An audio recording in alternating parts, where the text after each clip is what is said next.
po si Reverend Padre Jason C. Uriasel, ang lingkod pari ng Parokya ni Santa Rita de Casia, dito sa Barangay Walay, Padre Burgos, Quezon, sakop ng Diocese ng Lucena, dito sa probinsya ng Quezon.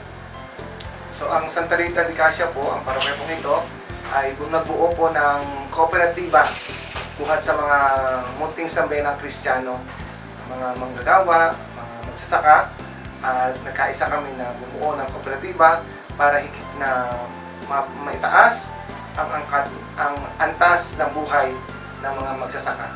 At sa aming isang member ay mayroong gumagawa ng tinapay. Siya ay, ang trabaho niya ay panadero sa mahabang panahon, kaya naisip niya na inimungkay sa akin na magkaroon kami ng bakery.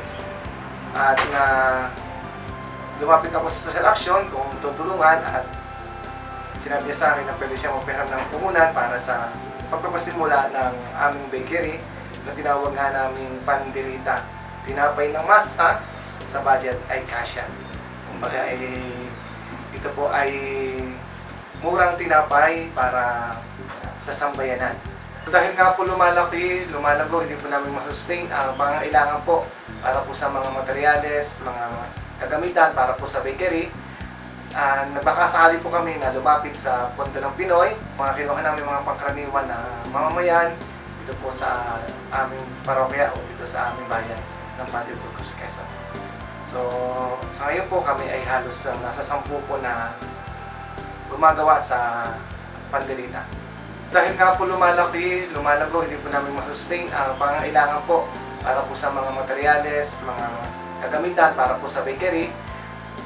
Nagbakasakali po kami na lumapit sa Pondo ng Pinoy.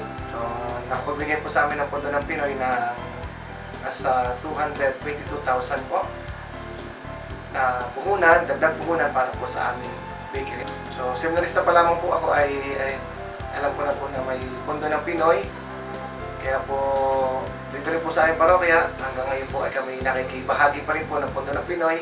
Iniipon pa namin ng mga 20 timos na inaalay po sa misa. Kaya po kami ay nakakapag-ambag din po sa Pondo ng Pinoy.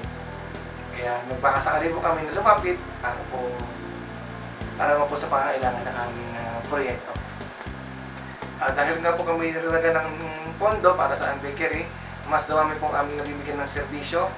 Mas marami po kaming nakakapagdalako, nakapagbenta ng tinapay para po sa amin, at nakapabili po ng mas daming makapagtrabaho.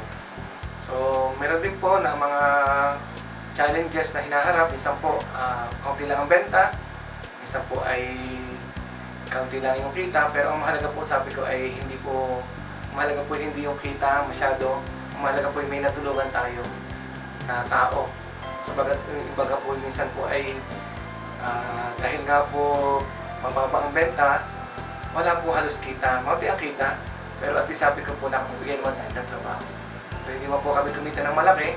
Ang mahalaga po ay yung aming pong mga magtinapay, maglalako, magbabalot ay meron po silang perang kinita para po sa pangangailangan ng kanilang pamilya. So lagi namin iniisip na ito po ay hindi lang basta negosyo, kundi ito isang apostolado. So ang ikakatagumpay ng ating programang ito ay sa pagtutulungan. So kaya nga po ang iniisip namin ay lagi pong tutulungan, alam ng bawat isa kung ano ang ginagawa, para just in case po na wala yung isa, ay makakatulong po sa may gagawa.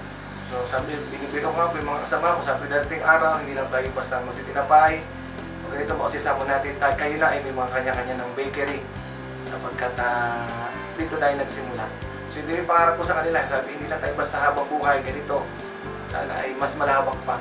Darating ang araw, minsan nga nagbibiro sila, paano po kayo gagawin din naman? Mas maganda.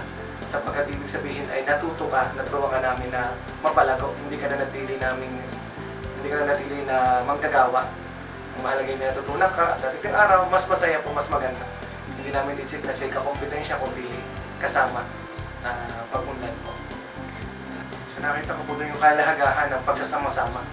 Ano man ang kayang maliit, basta magsasama-sama, ay makakamit natin ang tagumpay. Hindi isipin na ano aking maibahagi, wala ko ito. Ay yung meron tayo. Sapagkat ang mahalaga ay handa tayong magbahagi. At sa ating magbabahagi ay makakamit natin ang ating pinapangarap. Una po ay nagpapasalamat po kami sa pakikibahagi at pagbabahagi ng Pundo ng Pinoy para po sa aming proyekto na Panderita na tinapay ng masa sa budget ay kasya. Sa pamamagitan po ng aming gawain ay walang magugutom. At least may tinapay, at hindi lang po sana maging tinapay ito na pangangailangan ng katawan, kundi maging pangangailangan ng aming kaluluwa, ang tinapay ng buhay. Sa pamamagitan po ng pagbabahagi, ano naman pong maliit, ano kung meron tayo, kung may bukas tayong puso na magbahagi, ay ang makakamit natin ang tagumpay. Huwag natin pong isipin na dito lang. Ang isipin natin ay meron ako ibinabahagi sapagkat ang Diyos kailan may hindi nagkukulang sa akin. Ang aming pong pasasalamat sa lahat po ng nagbahagi at patuloy na nagbabahagi ng mga kaunting sentabo para po sa proyektong ito na kung ating po titinan maliit pero napakahalaga, may halaga sa mga nangangailangan. Sa ating po mga nakakasama sa Pundo ng Pinoy, sa mga naging bahagi din po nito, sa mga kasama ko sa programa dito sa aming parokya, ang aming din pong pasasalamat at patuloy na panalangin para sa kakatagumpay po ng Pundo ng Pinoy po.